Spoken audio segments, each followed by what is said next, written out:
ఒక అంశాన్ని అవగాహనతో చర్చించుకుందాం. నిర్భయంగా నిర్మోహమాటంగా మాట్లాడుకుందాం. సమాజంలో మంచి మార్పును కోరుకునే సామాన్యుల్లో ఒకడు మీ జర్నలిస్ట్ సాయి. జనసేన అధినేత పవన్ కళ్యాణ్ బలం ఏంటి, బలహీనత ఏంటి? ముందుగా బలాలు చూద్దాం.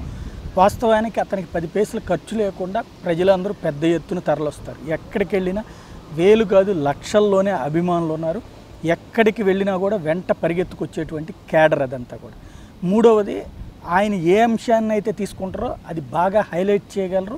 దానికి సంబంధించి డెప్త్గా దానికి సంబంధించినటువంటి వివరాలన్నింటినీ సేకరించడంతో పాటు ఆ తర్వాతనే సీన్లోకి దిగేటువంటి తత్వం. ఇంకొకటి, సామాజిక సేవకుడు కింద ఆయనకి మంచి పేరుంది. ఏదైనా సరే సమస్యలు ఉన్నప్పుడు స్పందించేటువంటి లక్షణాలు ఉన్నాయి. ఇంకొకటి, తన గురించినో తన భవిష్యత్తు గురించినో ఆలోచించుకోవడం కంటే కూడా సామాజిక స్పృహ అత్యధికంగా కలిగినటువంటి వ్యక్తి. సమాజంలో ఉన్నటువంటి ఒక వర్గం ఇబ్బంది పడుతోంది అంటే కనుక దానికి ఒక పరిష్కారం కావాలని కోరుకునేటువంటి వ్యక్తి, అట్లాంటి స్పృహ ఉన్నటువంటి వ్యక్తి. వీటికి తోడుగా మంచి స్నేహితులు ఉన్నారు, సరైనటువంటి సలహాలు ఇచ్చేటువంటి స్నేహితులు ఉన్నారు. వీటి అన్నిటికీ తోడుగా రాజకీయంగా ఒక ఖచ్చితమైనటువంటి నిజాయితీతో కూడినటువంటి పాలన అందించాలని కోరుకునేటువంటి లక్షణం. ఇవన్నీ పవన్ కళ్యాణ్కి ప్లస్ పాయింట్స్. జగన్ దగ్గర నుంచి ఈవేళ ప్రతిపక్షాలు వైపు నుంచి ఒక పక్కన పవన్ కళ్యాణ్, ఇంకో పక్కన చంద్రబాబు నాయుడు, ఇట్లా ముగ్గురు ఉన్నటువంటి సమయంలో భవిష్యత్తులో తెలుగుదేశం పార్టీకి, ఇటు పక్కన వైసీపీకి, జనసేనాని థ్రెట్ ఎలా అవుతారంటే ఈ లక్షణాల ద్వారా. ఎవరితోనైనా సరే కలుపుగోలుగా ఉండేటువంటి తత్వం, చిన్న స్థాయి వాళ్ళనైనా గౌరవించేటువంటి తత్వం, ప్రతి ఒక్కరితో కూడా వివరంగా విని ఆ తర్వాత తన ఒపీనియన్ చెప్పేటువంటి లక్షణం. ఇవన్నీ కూడా జనసేనానికి ఉన్నటువంటి మంచి లక్షణాలు.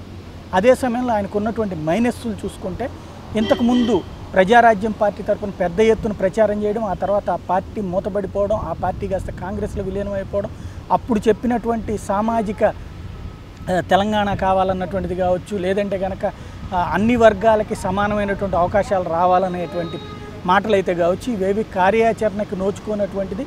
పార్టీని మధ్యలో వదిలేసినటువంటి పార్టీకి ఈయనే వన్ ఆఫ్ ద సెలబ్రిటీ ప్రచారకుడు కాబట్టి అదొక మైనస్ ఉంటుంది. ఇంకొకటి ఏంటంటే, ఈ దక్షిణాది ఉత్తరాది లాంటి అంశాలను తీసుకురావడంతో మరొక తరహా వివాదాన్ని తీసుకొస్తారనేటువంటి భయాందోళనలు ప్రజల్లో ఉంటుంది. ఎందుకంటే తెలంగాణ అనేటువంటి అంశం రాకముందు ఆంధ్ర తెలంగాణ ప్రజలందరూ బాగానే ఉండేవాళ్ళు. నాయకుల మధ్యన విభేదాలు ఉండొచ్చు కావచ్చు, ప్రజల మధ్యన ఎలాంటి సమస్య లేదు. కానీ బిగిన్ అయిన దగ్గర నుంచి, రాష్ట్రం రాకముందు నుంచి కూడా ప్రజల్లోనే 2 భిన్న భావాలు వచ్చేసేసి ఒకళ్ళకొకళ్ళు శత్రుత్వంలాగా చూసుకునేటువంటి పరిస్థితి అయింది. ఇప్పుడు ఆంధ్రప్రదేశ్కి సంబంధించినటువంటి ప్రజల్లో అత్యధికులు దాదాపుగా 30 నుంచి 40% మంది నార్త్ ఇండియాలోనే ఉద్యోగాలు చేస్తున్నారు.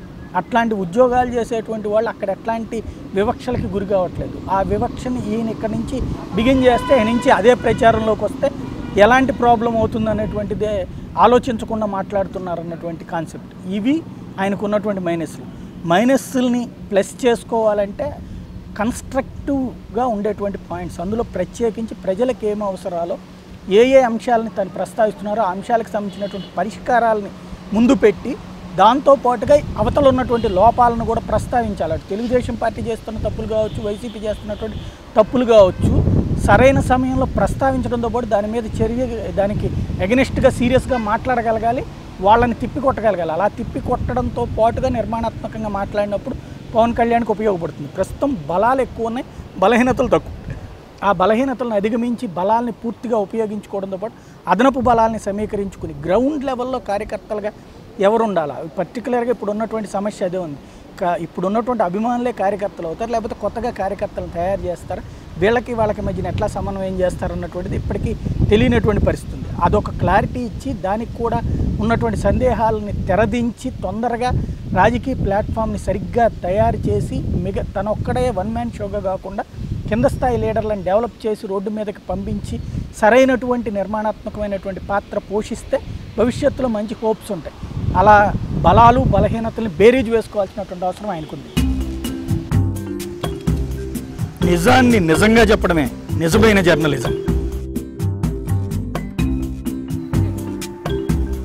అవాస్తవాలతో కూడిన వార్తలు సృష్టించేదే జర్నలిజం.